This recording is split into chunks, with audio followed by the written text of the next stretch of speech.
Former President Donald Trump is a convicted felon. Those are the words you're going to hear over and over again between now and November's election. He's the first former president in American history to be criminally convicted. He may soon be the first sitting president in American history with a criminal conviction, in no small part because of what happened last night. Trump's enemies were, of course, quick to dance on his legal grave. Miracle is too strong a word, but a day for celebration. Your defense was weak because you're weak. They had no argument because there is no argument. You were too scared to testify because you knew Donald. You know. You're guilty. Guilty as sin. Donald Trump is a felon. Donald Trump is a criminal. Donald Trump may not vote for himself. Donald Trump may not own a gun. Thank you. Is anything going on today? Well, they might live to regret all this glee. To an outsider looking in, this case was a mess. The star witness, Michael Cohen, admitted stealing thousands of dollars from a Trump organization during his testimony, a bigger offense than the one that Trump was on trial for. Cohen himself is a convicted felon. His compulsive lies are a matter of public record. But the fact is that Trump was found guilty on all counts by a jury of his peers, and now America has to face up to the consequences. And the biggest casualty may be public faith in their judicial system. This time, many people will agree with the former president's own assessment.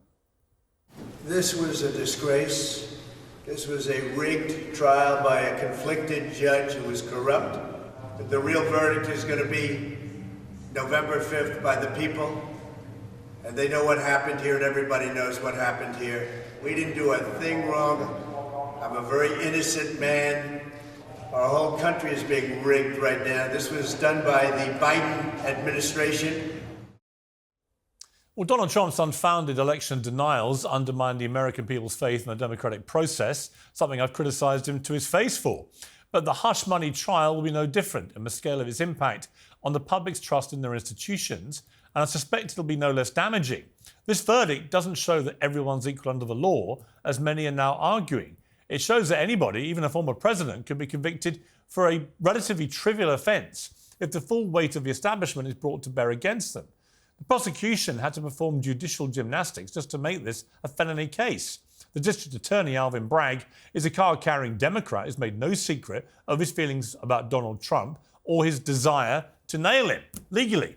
And ask yourself this: would any other businessman have found themselves in court on felony charges for this? If the answer is no, then self-evidently not everyone is equal under the law. This could open the legal floodgates to political prosecutions motivated by revenge and spite, and plenty of the Democrats now celebrating could soon find the prison boot ends up on the other foot. I never thought I'd live to see an American president convicted on felony charges. It's an extraordinary moment in modern history. But I always imagined if it did happen, then the case might be about something like a deadly illegal war, an act of treason, or corruption on a grand scale. In the end, it was nothing like that. It was a tawdry overreach designed to humiliate and discredit a political leader involving a payoff to a porn star for an alleged one-night stand 18 years ago. And for that, they dragged an American president through a criminal court for 2 months when he should have been campaigning for the election. This, I'm afraid, will go down as a sad and shameful and frankly ridiculous day for America. Well, that's my view. Joining me to discuss this is Young Turks founder Cenk Uygur, commentator Vincent Ashana, former Republican Congressman George Santos, and host of the News Agency USA podcast, the gloriously veteran journalist Emily Maitlis. Well, welcome to all of you. Emily, I can see you nodding furiously throughout my monologue there. So off you go. Look, my view, as I said there, is I think of all the 4 cases that he was facing, this was by far the weakest. I think it was a massive stretch to try and turn it into a felony. And I think because of that, because Bragg is clearly such a partisan guy, that is playing right into Trump's hands to play the martyr, and it will galvanise his base. We saw last night that the funding websites were literally breaking down because people were donating so much money. Could this not have the complete opposite effect that at the moment gleeful Democrats hope, which is that it might propel him back to the White House? Yeah, there's a lot to unpack there, I think. Starting with the end, of course it could propel him back to the White House. And of course, his fundraising is likely to have gone up through the roof, skyrocketed since the verdict came out. I think I'd agree with you that it's the weakest of the 4 cases. I think when we first heard the charges from Alvin Bragg, a lot of us were kind of raising our eyes at the number of them, 34. It was actually consistently the same charge, but brought on sort of different dates. And I think that still remains. It is the weakest of the 4 charges, but it is still the one that was before the courts. And it is still the one that was before the jury. And essentially, you're giving us the New York Post monologue, Piers, which I think is that if you decide that the whole thing is rigged, which Trump has been doing way, way before these cases even came to court, way, way before the 2020 election was fought, he's used the word rigged against him the whole time, then clearly you're just going to propel that narrative to a place where you're feeling happy with it. I think that what happened in the court yesterday was that a jury who had been selected independently, gone through the ringer pretty much to assert their nuances and their leanings and all the rest of it, unanimously came to the conclusion that with the evidence put before them, including documentary evidence, he was guilty of those charges. Now, I think America will decide what they do with that. But I think if you're going to start undermining the rule of law, you set yourself against the American people. You set yourself against the people who have decided that they want to believe in the rule of law, even for presidents. OK, Cenk Uygur, you were also not nodding vigorously through my monologue. Here's the point I would put to you on the back of what Emily just said. I remember Bill Clinton having sex with an intern in the Oval Office while he was president. I remember him paying off another woman, I think $800,000 over harassment allegations she made against him. What I don't remember is Bill Clinton, despite all that, ever appearing in a courtroom and being criminally prosecuted. And I think this is the problem that Democrats are now going to face, which is the apparent, obvious double standard.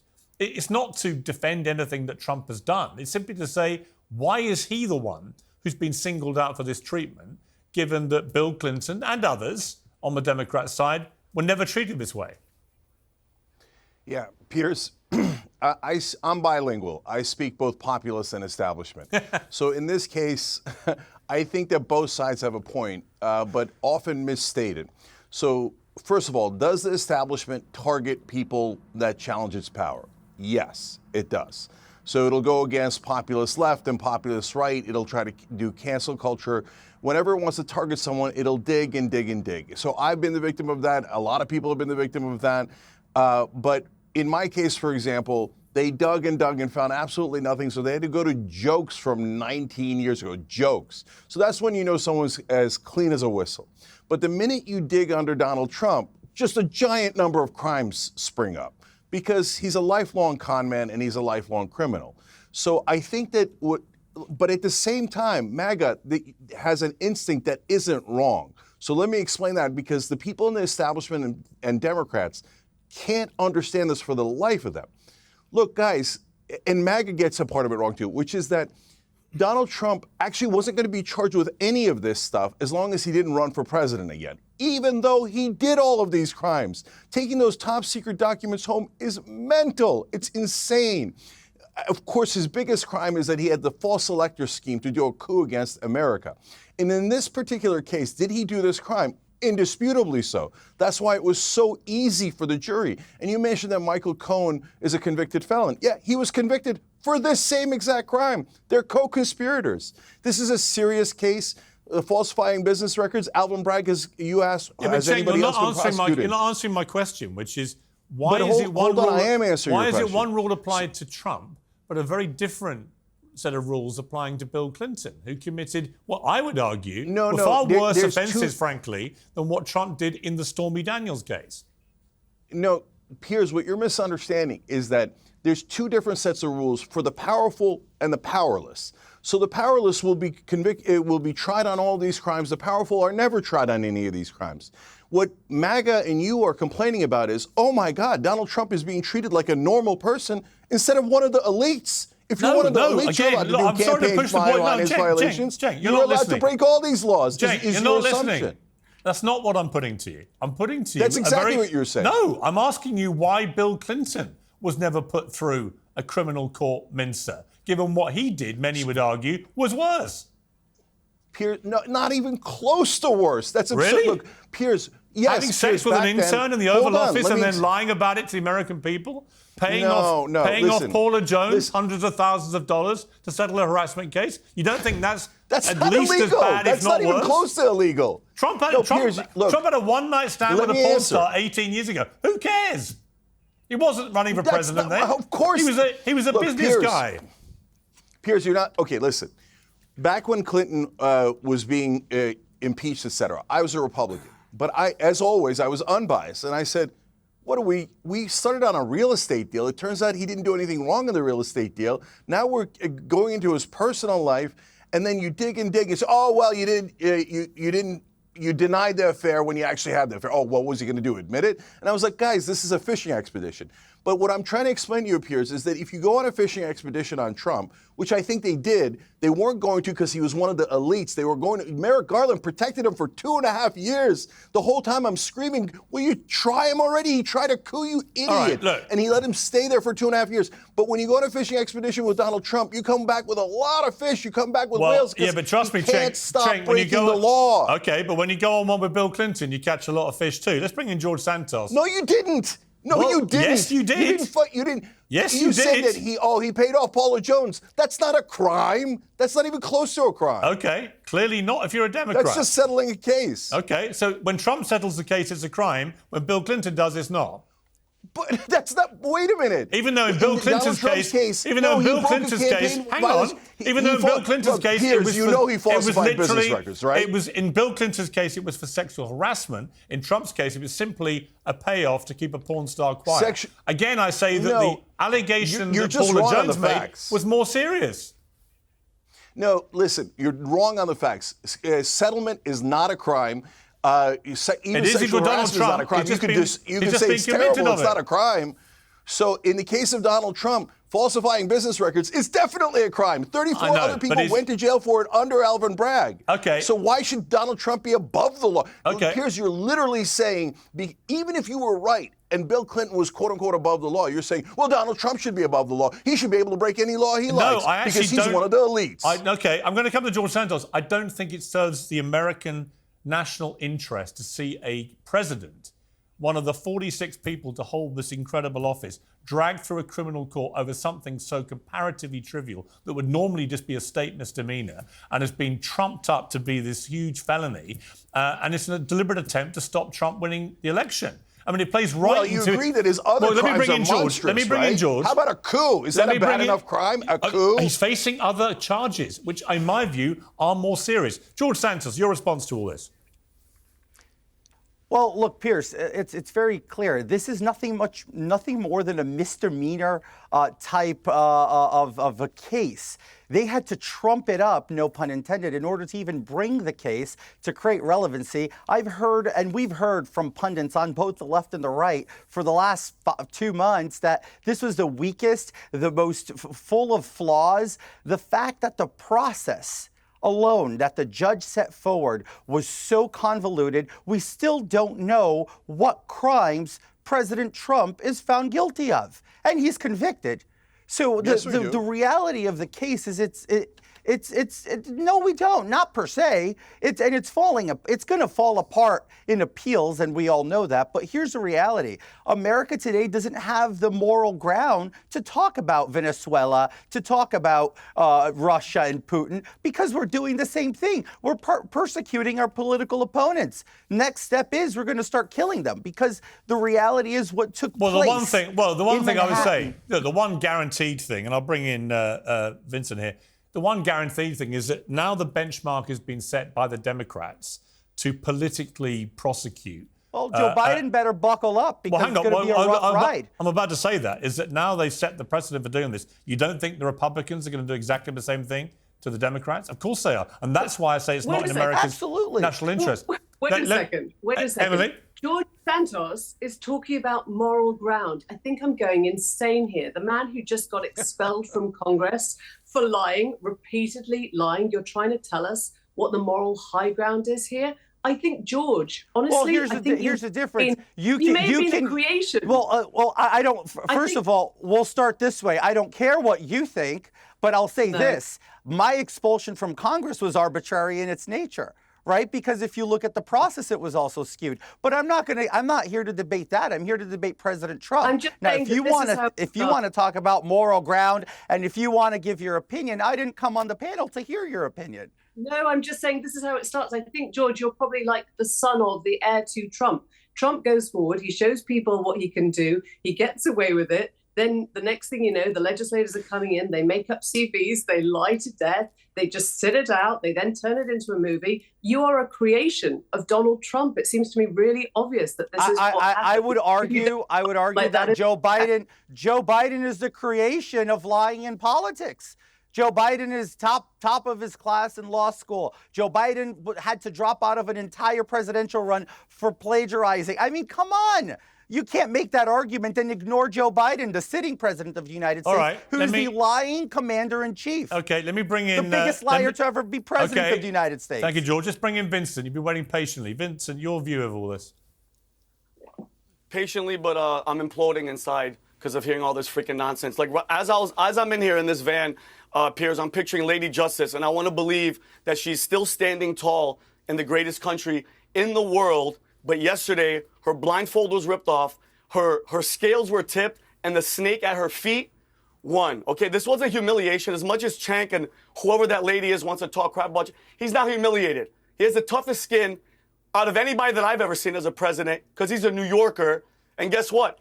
He doesn't give two damns. You know who was embarrassed? You know who was embarrassed? The country. Okay, but you know what, Piers? Nobody's asking why. Why, since the day this man announced that he was going to run, the left, everybody, the swamp, all these deep state, they all turned on him. Everybody, you know, from the DOJ Obama with spying on his campaign, from Hillary with 2016 with her BS dossier with the Russian collusion, the two fake impeachments, the January 6th setup, Cenk, you and this coup BS that you keep spewing with all the FBI agents in the crowd inside the Capitol. You're talking nonsense, Cenk, okay? And then now this lawfare, it's ridiculous, okay? It's humiliating to the world. And I want to say, Donald Trump in 2024, I can't wait, okay? I cannot wait for him to come in. And 2020, that November is going to be that's from day one, a day of reckoning. And I hope he comes after all the Democrats. Because, by the way, Hillary Clinton, and you mentioned Bill Clinton, rape, sex allegations, rape,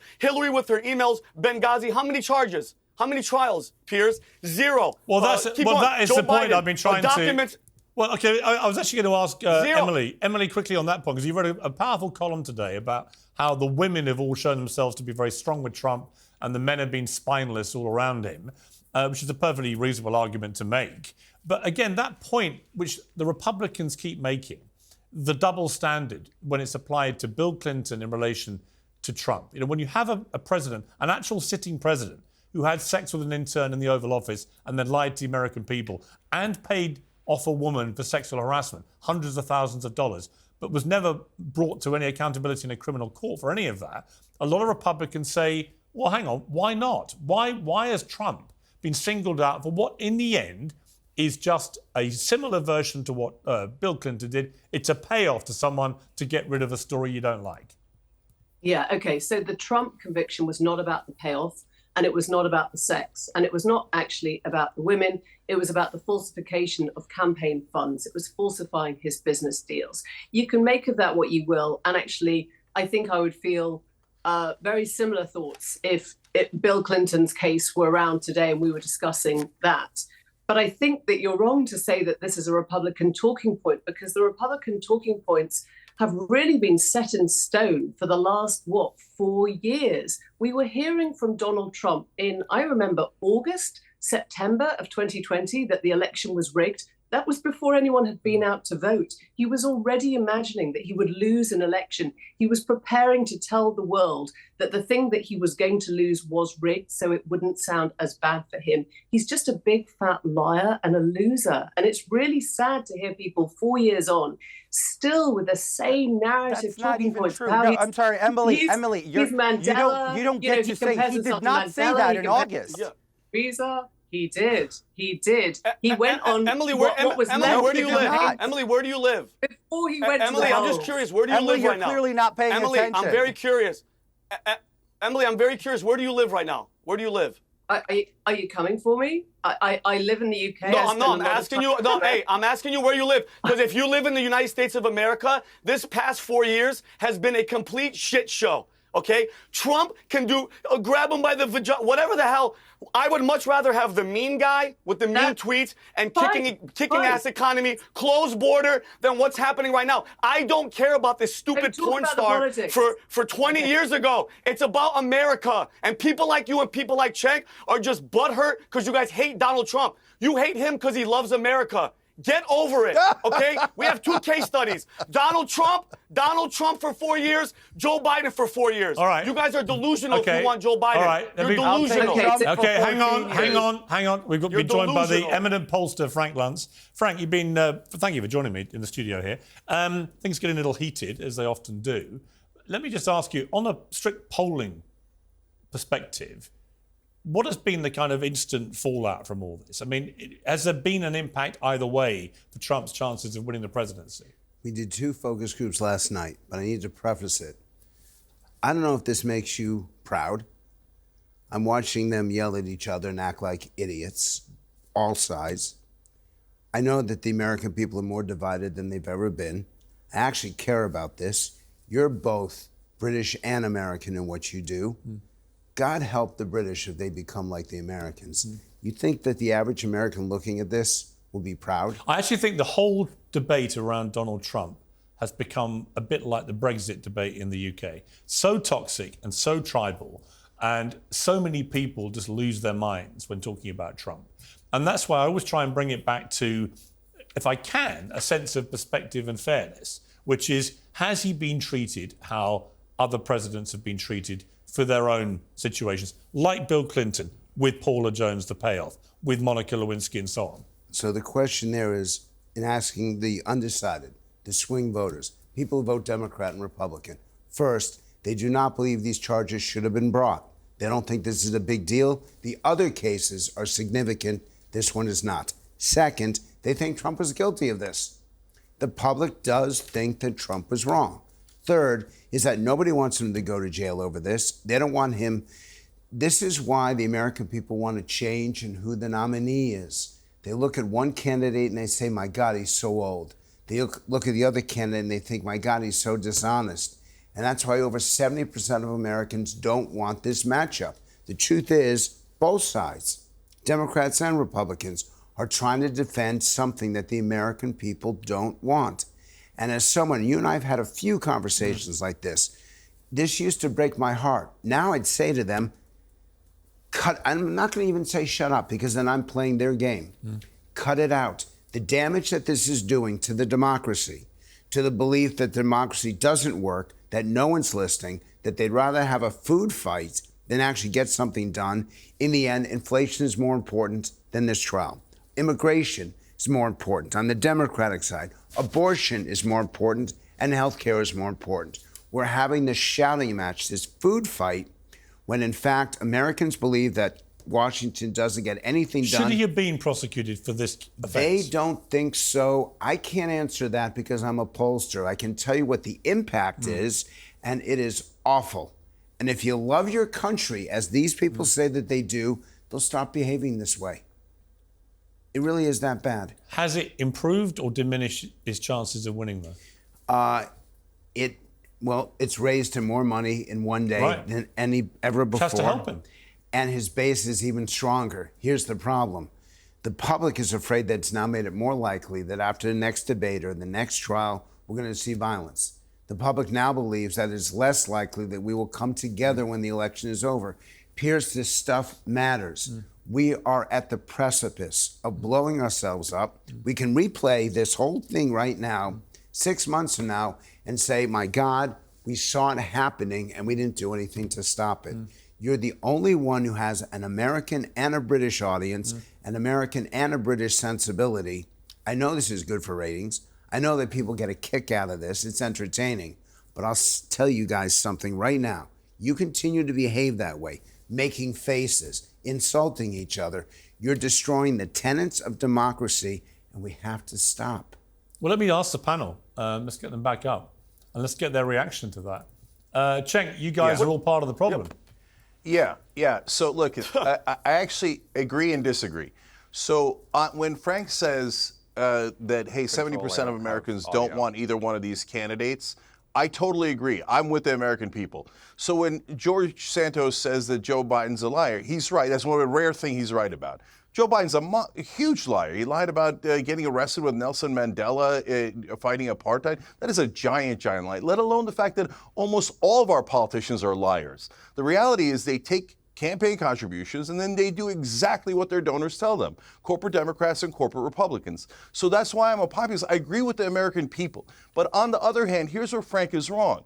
So, brother, what do you want me to do? These guys come on and they say absurd things like, "Oh, it's okay to invade the Capitol. It's Trump has thick skin." He has the thinnest skin I've ever seen. He's a little child. Trump breaks law after law. He used to hire undocumented immigrants. He's cheated and lied throughout his entire life. So what do you want me to do? Not fight back and just go, "Oh, you're right. Everybody is bad. So Trump should be allowed to break all the laws?" Okay, your point is a good one because George is just going to sit and talk over you. And I know that you can't get heard. But the better approach to this, and we've tested this, is literally silence. Now, Piers will be upset because that doesn't get ratings. But everyone knows what George's background is. It's a fair comment to say that he was literally tossed out of Congress. But why do you respond in kind? Just because he's going to yell over you. And the gentleman with the tie, I saw you making those faces and waving your hands and all that. Would you, exactly. Yeah. Would you want your kids to behave that way? Would you feel good if hold that's... on a second. Well, first of all, I don't know who this pollster is, but I'm going to say something right now. Well, he's one of the best pollsters in the world. For you to call me an idiot, he loves his polls. They always work. But for somebody that doesn't know me to call me an idiot, this is coming from a guy that dyed his hair and it doesn't even match his beard. So let's not start insulting each other. I'm a United States Air Force veteran. You literally just proved his point. I'm just going to make a point. Well, don't all talk over each other. You want to call me an idiot? You hold on. You don't know me. You called me an idiot. So now, just like with Trump, you guys can talk all the shit you want to Trump, but Trump can't fight back because that's what you want. You want silence. We're not going to be silenced anymore. I'm a United States Air Force veteran. My parents are legal immigrants. My brother's a veteran. My sister's a veteran. We are sick and tired of staying on the sidelines and just being nice. Enough is enough with people like you. Just sit there and let the left get away with murder. To hell with that. Okay, to hell with that. Let me bring in... period. Let me bring in... I'm just going to go here and hang on, this. George. Hang on. I want to bring in Michael Van der Veen, who's been waiting patiently, who is one of Donald Trump's former lawyers and has actually been in legal action against Donald Trump. So been on both sides of the fence with him. Let me ask you, Michael Van der Veen, first of all, are there grounds for appeal here? People say this will definitely go to appeal and Trump may well have all this turned over. Is that likely? Well, it's very likely that an appeal is going to be filed. In almost every criminal prosecution in the United States, if there's a finding of guilty, an appeal is filed. The likelihood of success of the appeal is a different matter. I think there are some legitimate and righteous grounds for appeal here. He wasn't allowed to use the professional advice defense. I think there were some difficulties with the jury instruction. As far as change of venue and veneer, it's not Manhattan isn't a cross section of all of New York City. It's one of the 5 boroughs, and we did polling for the jury pool in the trial that we did, and 8.5 out of 10 had very strong negative opinions about the president, and the other 1.5 just didn't like him. Right. So, it was a tough jury pool, and it's the kind of pool that really a court should consider changing the venue or changing the veneer. When you change a venue, you actually take the case and move it to another jurisdiction. When you change the veneer, you take people from another jurisdiction and bring them into that courthouse. I mean, it seems to me there are 2 real, I think, questions here. One is, whether the verdict was correct from a legal standpoint, and secondly, whether it reaches the bar which legitimizes taking an American president through a criminal prosecution like this, with all the humiliation that followed, and with the fact it suspended his own ability to campaign for the election in November, which if Trump ends up losing that, we know what he'll do. He'll just say, well, this is why. There was a deliberate attempt, once again, he'll say, to stop me winning it. You know, I've been watching the show the last 30 minutes or so when I was waiting to come on. And I understand your point about, you know, this is kind of a small potatoes for somebody who is so impactful on the country and is really in the middle of a historic election. But, you know, Justice, she's blind. And Lady Justice is blind. And the prosecution was political. That's right, true. but that's my point. That's not justice being blind; it's justice being partisan, right? And that's the problem. You have a Democrat-appointed guy in Bragg, and he's brought this prosecution, having already said, "I want to nail Trump legally." And at the end of the day, I just don't think this is a big enough thing to have dragged a president through this humiliating process. And I just think it's going to fuel all Trump's martyrdom. It's what he does best. I agree with all of that. I agree with you 100%. But the fact is, justice isn't the prosecution. Justice is the process and the result. I think that this process has appealable issues, but I think the jury, you know, their biases aside, I think when jurors go into the jury room, I really think they try to be as impartial as they can. A lot of us can't overcome our partialities, but they try to do the best job they can in there. The appeal really isn't in what the jury did; it's in what the prosecutors did and rulings that the judge made. They're probably very solid appeal grounds there on the issues that I highlighted, and I don't think that'll be decided before November. And let me ask you, just from a legal point of view, where does this leave Donald Trump to be a convicted felon for felonies of this nature? In other words, is he allowed to fly out of the country? Is he allowed to vote? Things like that. He is. You know, first of all, his case isn't over. His conviction is not final because he hasn't been sentenced. So from now until July 11th, you know, he's out on a bond. He can go anywhere he wants. He can do anything he wants. Really, his only condition is that he not commit a crime or have contact with the law. He can go out of the country if he wants. After the sentencing, he'll be considered convicted. His case will then then what? Well, what do I think? No. If he is convicted, right? If sentenced, I mean, if he's sentenced and is then a convicted felon, and whether he goes to jail or not, he's now sentenced. Is he then able to fly? Because I've read on social media that he may have restrictions. You know, it's interesting, Piers. Probably the courts here would not restrict him from going out of the country, but countries that he wants to go to may not receive him. And you know, in Canada, if you have just a driving under the DUI in the United States, Canada won't let you in. Right. So being a convicted, and that's a misdemeanor, being convicted of a felony, you know, there are going to be a number of countries that are going to say he may not be allowed in, or he's going to have to go through a process to get in. Right. That's just the Frank, you want to jump in? Yes. Hang on one sec, Michael. Yeah. Because it's not that it's been politicized, and the public does believe that. What they're upset over is that they believe it's been weaponized. Yes.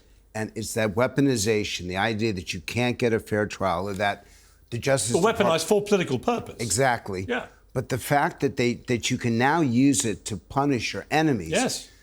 God help Hunter Biden right now. Well, that's what I see is the major problem here. By choosing something so relatively trivial to take a massive mallet to smash someone over the head with for stealing a carrot, right? What you're basically going to end up with is tit for tat going on now for a long time, and increasingly damaging, I think, to America, its national interest, and the respect for the judicial process. So the key element is consequences. What are the consequences? And no one's thinking about that. They think of what they say. They don't think of what comes back to them.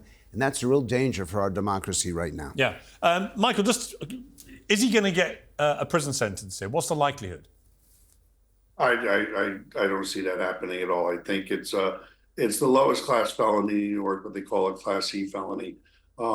Typically, he would get probation if he was treated like anybody else. I think that a sentence of incarceration would clearly be appealable, and he's likely to get probation. But to be clear, I'd be the surprised if he did. Right, but under the US Constitution, he is able to continue running for president and be president, even if he was sent to prison. Absolutely, that's absolutely our Constitution.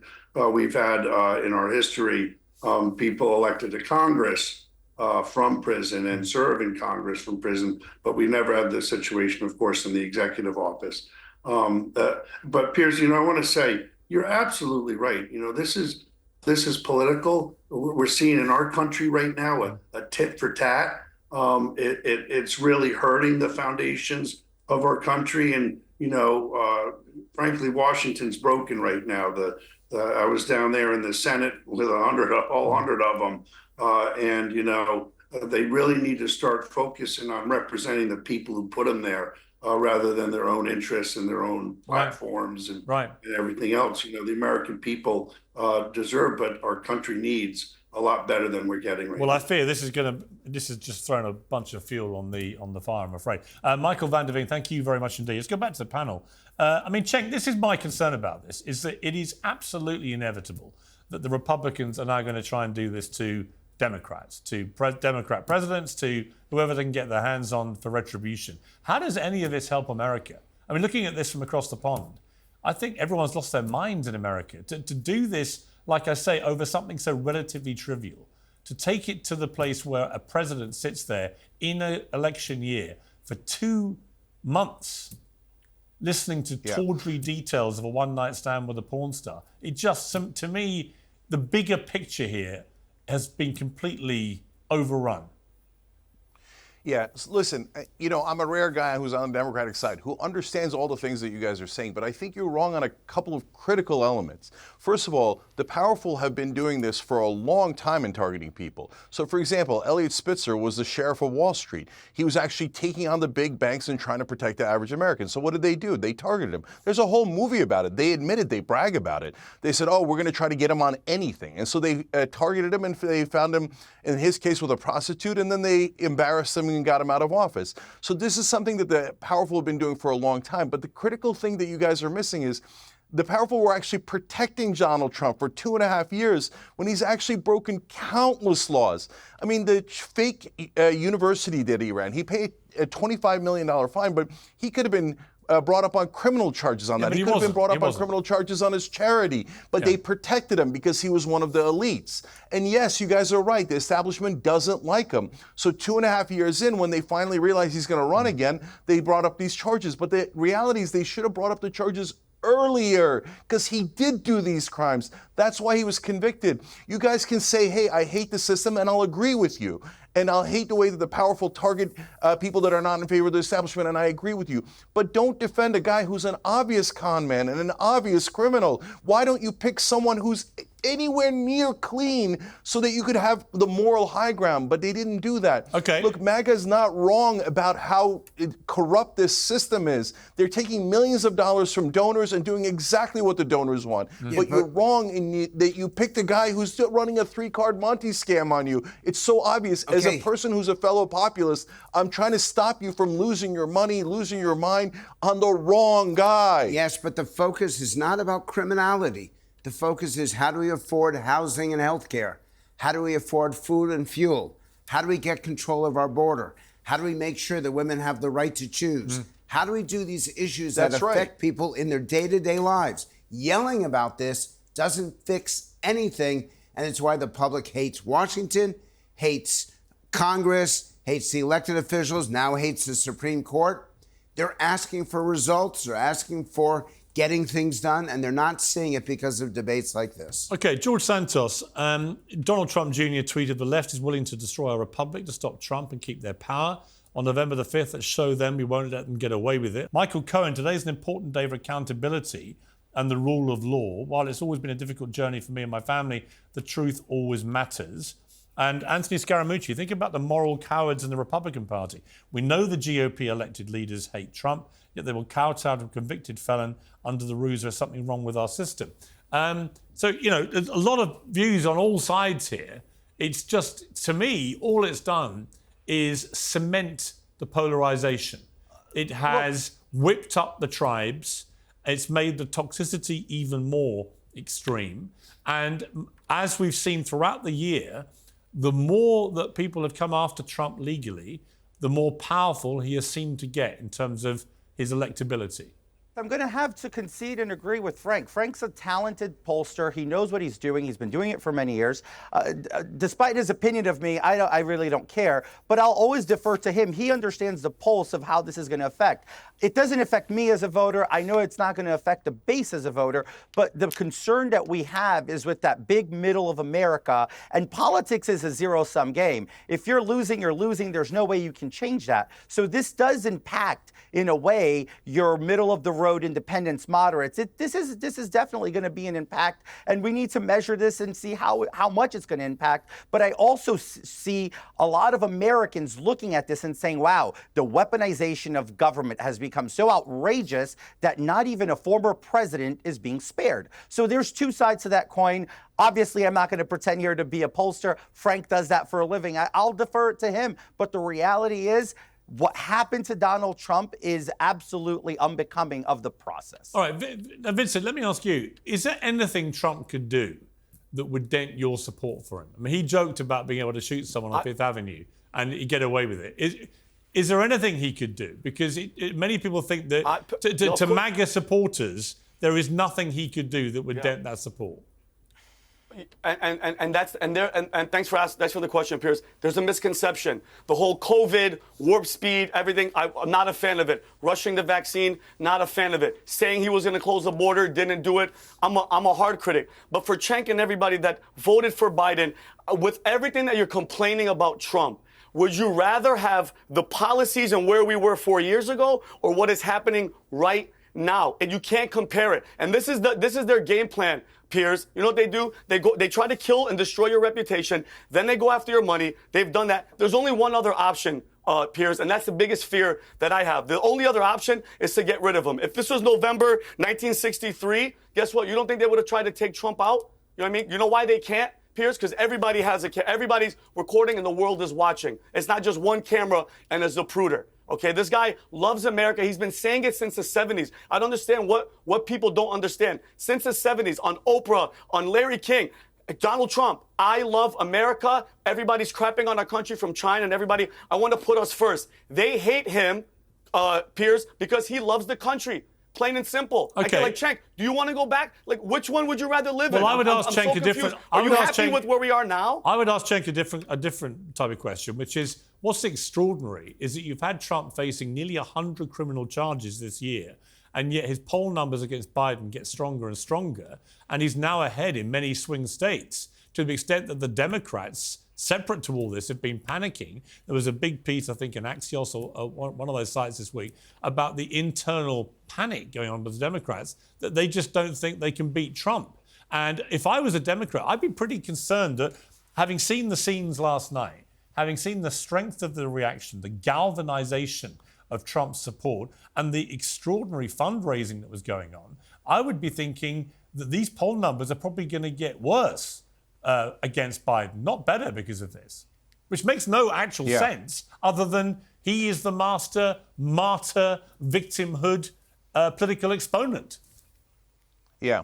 So I think the Democrats and Republicans are wrong, but in different ways. So you make a good point in that the Democrats have just two game plans, right? One is call Donald Trump a criminal, and the other is call Donald Trump a racist, sexist, and all sorts of mean names.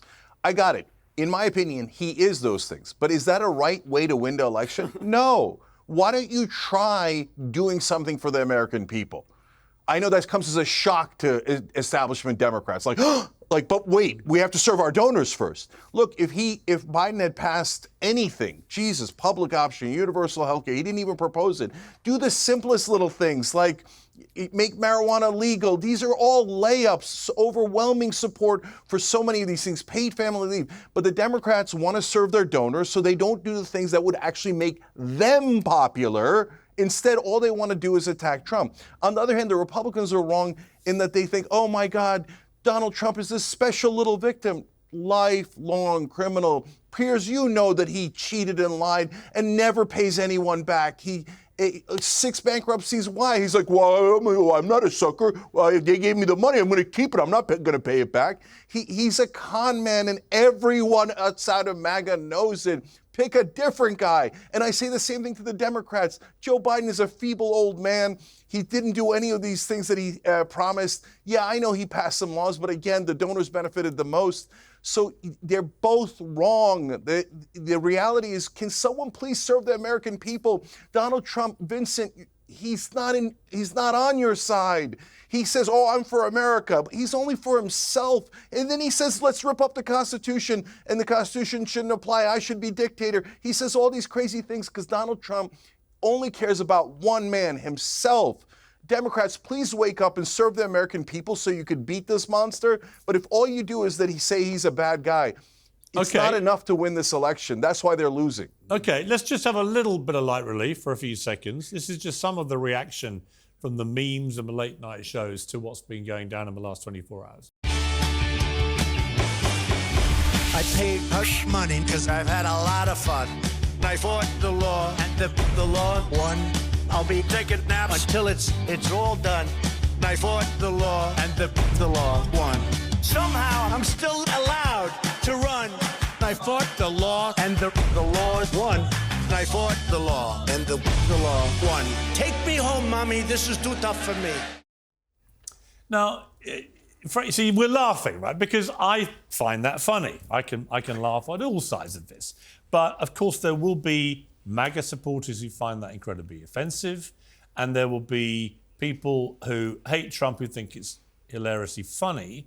But ultimately, where does this leave the country? We have a problem that both sides created, and neither side's willing to do anything about it, which is the debt. We're going to have an explosion, and it's going to happen in the next year or two. We do not have the money to pay our bills. We're promising we're spending so much right now. You can blame Trump, you can blame Biden, but we don't have the ability to solve it, and we don't have any cooperation between senators and congressmen, between Republicans and Democrats, progressives and conservatives, and it's going to wreck us. So I appreciate that. I thought that was funny. Yeah. I thought it was a good song. Yeah. I'm going to steal it for my speeches. I should pay you a royalty. But it glosses over something that's really serious. We are mortgaging our kids' futures. We're doing real damage to them, and it's getting to the point where we cannot reverse it. We're going too far.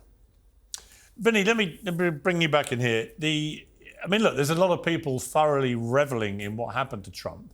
But I also see his base getting very fired up and the money pouring in. You know, is this one of those situations where, okay, it's bad news if you support Trump, but it might end up being good news? I mean, Trump. Last night, Piers, we did an emergency podcast. We had 66,000 people watching live. It was the most watched live YouTube in the world on the PBD podcast.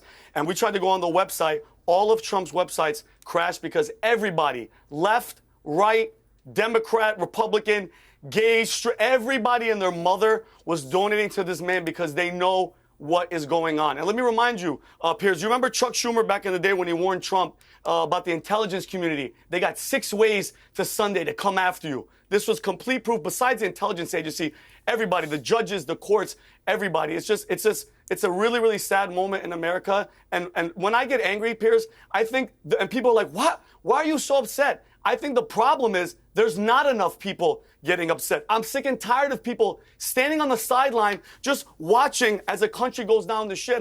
I hear this guy's, warnings of the economy and everything. All this stuff is coming. Everything that's happened in this past couple of years with Trump, it's unbelievable. And I get it, Cenk. I respect the fact that you just hate the guy, but talk about the country, the state of the country. It's undeniable. I'm not one of these blind MAGA hat wearing. No. It's just facts are facts, and we were way better off. No wars in the Middle East, no wars. The economy was booming. The border was closed. Now we have terrorists coming in who warn us on camera. Remember that terrorist that came over, Piers? He goes, one day you're going to know what my name is. That explosion of the economy, there's going to be other explosions. There's going to be this next coming year, it's only going to get worse. All right, Piers, you wait and see. Let me bring in John Bolton, the former United States ambassador to the UN and United States National Security Advisor under Trump from 2018 to 19. John Bolton, thank you for joining me. First of all, your reaction to the conviction of the first conviction of any American president in history. Well, it's obviously one of the most unhappy historical events we've had in a long time. There's a lot that can be said in criticism of this whole trial. I said the day this indictment came down that if Trump won in November, it could be because of this indictment. But the fact is now you've had 12 ordinary citizens. Nobody can say they're part of the deep state. Who found Trump guilty. And I think that it's certainly the case that the immediate reaction is to fire up Trump's base. Of course, the campaign was ready for that and was an entirely spontaneous combustion. The question for November is whether non-Trump-based people, Republicans, Democrats, independents, care enough about not electing a convicted felon to the presidency, not to vote for him. And we just don't know the answer to that question. And anybody who says they know the answer is really making it up because we're in totally uncharted territory. There's a quote from Viktor Orban, of course, president of Hungary. I've known President Trump to be a man of honor. As president, he always put America first. He commanded respect around the world and used his respect to build peace. Let the people make their verdict this November. Keep on fighting. Mr. President, there will be a lot of support from around the world, and there'll be a lot of people who will be not feeling very good about the fact that the next president may be a convicted felon. From an international perspective, how do you think this will play out if Trump was to win? Well, I think internationally, if I were in the Kremlin or if I were in Beijing, I'd very much want Trump to win because they think he's such an easy mark. And this may, in fact, make him easier because a lot of people will be convinced that that this trial was legitimate. Maybe some of the others will be too, and that will inhibit him from really being able to act effectively. We just don't know at this point. Should it have been brought at all, this case, given the relative triviality of it? Ultimately, it's about paying hush money to a porn star for an alleged one-night stand nearly 20 years ago when he was a TV star and real estate magnate, not a politician. If the bar is set that low for dragging an American president through a criminal prosecution and making him sit in the courtroom for 2 months, inevitably, Republicans are going to want to return the favor and do this to the Democrats. How does any of that going forward help America? Well, the crime the underlying crime is cooking the books of his company. Right. That is the financial fraud involved. To me, but that is a state misdemeanor, isn't it? I mean, really. I mean, you could construct an argument, for example, when Bill Clinton paid off Paula Jones over sexual harassment allegations, he's doing that to protect his reputation. That could have a material effect on an election. I mean, once you take that argument, you can pretty much... You're confusing crimes together. You're confusing crimes together. Well, no, I'm just saying that when you point I want to make... If you pay people off... Can I make my point? Yeah, sure. That's not the... why don't I hang on? I've been waiting for 40 minutes to get on here. You know, what this shows is not the criminal conviction point, but the lack of character point. I don't think there are many American voters who have ever even seen a porn star in person, let alone slept with them, let alone paid hush money. And I think when they think of their children and grandchildren, this is not the model they want for the generations coming along. That is the impact, quite apart from the conviction, of having this sleazy, tawdry lifestyle of Donald Trump out there in front of the American people. And do you think that having sex with an intern in the Oval Office and paying off a woman who accused you of sexual harassment, is that any better? Of course not. What a silly question. Well, Bill Clinton was never prosecuted for any of that. Yeah, look, he was also impeached, and they failed to get a conviction. Yeah, but he wasn't put through a criminal. Which was a clear mistake. He wasn't put through a criminal trial. That's my point, and that's where the double standard is. Well, what the isn't that Republicans... too bad? So, look, there are plenty of double standards out there. You know, there's an interesting question of democratic theory. The district attorney in Manhattan is elected, and he campaigned. Alvin Bragg campaigned that he was going to get Trump. Yeah. And the people of New York elected him. They gave him a mandate to do it. If you believe in democratic theory, you know, if you don't, I understand. Well, yeah, look, a Democrat city appointed a Democrat guy to take down Trump in a court that was probably dominated by Democrat thinking people. The Democrat theory point has nothing to do with Democrats or Republicans, conservative or labor. It has to do with the voice of the people speaking. And they did speak, and they elected this guy. But, you know, a lot of the critics of this decision have challenged the jury's objectivity. And this is a very serious matter, because there are many kinds of biases that juries all across the country could display: ethnic, racial bias, gender bias, political bias, religious bias. Every jury in America in every criminal case is told, put your personal feelings aside, judge on the basis of the facts that you see reported in court and the laws the court instructs you. And if you don't believe that system works, then you don't believe in the jury system. And that's what Trump's supporters are attacking here with no evidence. All right, John Bolton, thank you very much indeed for joining me. Go back to the panel there. I mean, Cenk, look, it's all been a very interesting debate. I'm not entirely sure it will move the needle very much. I think pretty much everything here was baked in. It's really a question of, well, I think for both parties, for the Republicans, do you continue to stand by Trump? Do you verify his nomination later in the summer and pin all your hopes on this guy? And if you're the Democrats, do you think that, given how wounded your opponent is Joe Biden the right guy to back there? I mean, it seems to me both parties have a pretty big decision to take. Yeah, so listen, the Paula Jones point you're making drives me crazy. So let me address that real quick, and then I'm going to answer that question. Paula Jones was a lawsuit. It was settled. There was no hiding the money and paying it through Michael Cohen or someone else. Paid her off. Yeah, but that's a normal settlement. Yeah, but why did he pay her off? He didn't do a campaign finance violation. Why did he pay her off? But Piers, he didn't do a campaign finance violation, and he didn't do business fraud. If you're saying, hold on. The purpose was the same. If you're saying they were both immoral, sure, of course, I don't care. And by the way, I also don't care about their immorality. I don't care that Donald Trump slept with a porn star at all. No. That's his personal business. No. The problem is the campaign finance violations and the business fraud, I understand, which but Clinton didn't do. Yeah, but my point, just on that, is that the similarity is that they both paid off women to protect their political reputations. That's the similarity. But I don't care about that at all. I don't care that either one of them did it. I only care if they break the law. But my point is one got taken through a criminal trial, and yet the other one, Bill Clinton, to me, because Clinton didn't do anything criminal in paying off Paula Jones. That's the most normal settlement in American history. By the way, there's other people that did do things wrong in the Clinton era. Sandy Berger stuffed national secrets into his socks, and you know what they did to him? They tried him. And Donald Trump took national secrets, and they're trying them. If you break the law, you get tried. But to your question about the politics of this, look, the giant difference between the Republicans and Democrats is that the Republican voters picked Donald Trump. And I respect that. I think they picked the wrong guy, and I think that they're the mark. Donald Trump is a con man, and the mark isn't the Democrats. The mark is the Republican voters. But nevertheless, he ran a successful con on them, and they selected him. On the Democratic side, the voters didn't select anyone. Party leadership selected Joe Biden. And they pretty much closed off the primaries. As you know, I ran against them. RFK Jr. ran against them, and they pushed everyone out of the party and said, no, we're going to protect Joe Biden because he's the dear leader.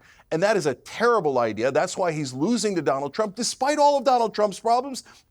Look, guys, if you're a Democrat and you can't beat Donald Trump, there's something wrong with you. Hillary Clinton was a terrible candidate. Joe Biden is a terrible candidate. The Democratic candidate should be up 10 points on Donald Trump. If you're not up 10 points on Donald Trump, you suck at this. But he's and not Joe even, Biden has been he's not even in some swings. Takes terrible candidate. 1 point up. Very quickly. How about George, very quickly. How about of the fact that 2 points I want to make, Cheng, to you, and the FEC, the Federal Election Commission, decided not to move on this case with Trump. They did not see a campaign violation. The DOJ decided not to move in, but Alvin Bragg in New York City had the wherewithal to move on it. And then to a second point you made, the reason Donald Trump is up on Biden isn't because Trump is bad and Biden is good, is because Biden's leadership sucks. Americans are far worse today than they were when Donald Trump was in office. That's a fact. The economy was worse. The national security is a concern. We have war all over the world. The problem that we're facing is that Americans now have buyer's remorse on saying, well, we can't do 4 more years of Trump. Mind you, that the last impression of them is President Trump having to manage a once-in-a-generation pandemic. Okay. Now, we can disagree on all the things. You don't like Trump, I don't like Biden, but we can all agree on one thing. We want this country to thrive. And this country is not thriving today, Cenk, with President Biden. And that is why Donald Trump is up on Here's what it. I would tell you. We're just hearing the Daily Mail's reporting that Trump may have raised nearly $40 million last night, smashing all records. So, I mean, Vinny, it seems to me the Democrats are probably raising equal money, Piers. Well, they may well be. They may well be. But they're probably raising equal money. Well, maybe. We'll see. But that's a lot of money. Vinny, I mean, what do you think is going to happen in November? Do you think Trump's going to win? To be honest with you, Piers, if the things that Christopher Wray and Tony Blinken are warning us, because they keep telling us something bad's going to happen. China's here, our infrastructure. Unless there's something catastrophic that happens to either Trump or the country to keep people from voting, I think he's going to win in a landslide. And when Cenk talks about, Trump and these documents, Cenk, what about Joe Biden? Joe Biden, same crime, but you know what they say for Biden? He's old. He didn't know he had these documents. And Jack Smith taking photos with the FBI, that case was just dismissed. What do you even talk? Then nothing's going to happen to Trump. I'm telling you right now, he has a chance, and I'm so happy. Think about that, Piers. $50 million in a couple of hours. That's from everybody. The people are fed up with this personality politic BS. Cenk, you just don't like Trump. You never even thought of Trump till he said he was running. You never thought of him. The only time you thought of him was on The Apprentice. Now he's racist, and how's he racist? Nobody believes he's Hitler, he's racist. I'm not going to hear Trump criticised for The Apprentice because he chose me as his celebrity apprentice, and that showed a very astute, damn right, Piers. Very astute you were judgment. amazing on it. Very astute judgment. Frank, let me end with you. Trump is giving a press conference as I speak. I think we can predict the kind of narrative it'll be. It'll be doubling, trebling, quadrupling down. The money is pouring in. You've got to assume that that's going to help him in some way. How does this all play out? Where are we going to be in November, do you think? I think we're going to be such a broken country. He calls himself a political prisoner. There is a definition of who is a political prisoner. He's prepared to use whatever language gets the most attention, gets the most eyeballs. And all the work that we're doing is work to help people disagree better, to find civility, to find unity, to bring people together. And your show and the communication that we had is simply symbolic of how bad things have gotten. And we're going to have you and I are going to have this conversation 6 months from now. And we're going to wonder how we got here. Well, we'll know how we got here, but we're not going to know how to get out of it. And I know how to get out of it. I like to think that I'm a patriot, but I'm not sure. I like to think that the American democracy is the best ever. I don't know. I do know that we're sick. I do know that we're divided. I do know that it's toxic. And I know that among people over 65 years old who saw Vietnam, Watergate, oil embargoes, the assassination of Kennedys and Kings, they think this is the worst that they've ever seen in America. I do pay attention to them. I'm going to Normandy. Our young men fought and died for this great democracy. And I think that we have to live up to that. And I'm not convinced that we will. A sad end to a lively debate. But Frank, thank you very much indeed for coming in. To Cenk, to Vincent, to George, to Emily, who could only stay half an hour, so we're very grateful for her for joining us earlier, and to John Bolton and Michael van der Veen. Thank you all very much indeed. I appreciate it. Thank you, Piers.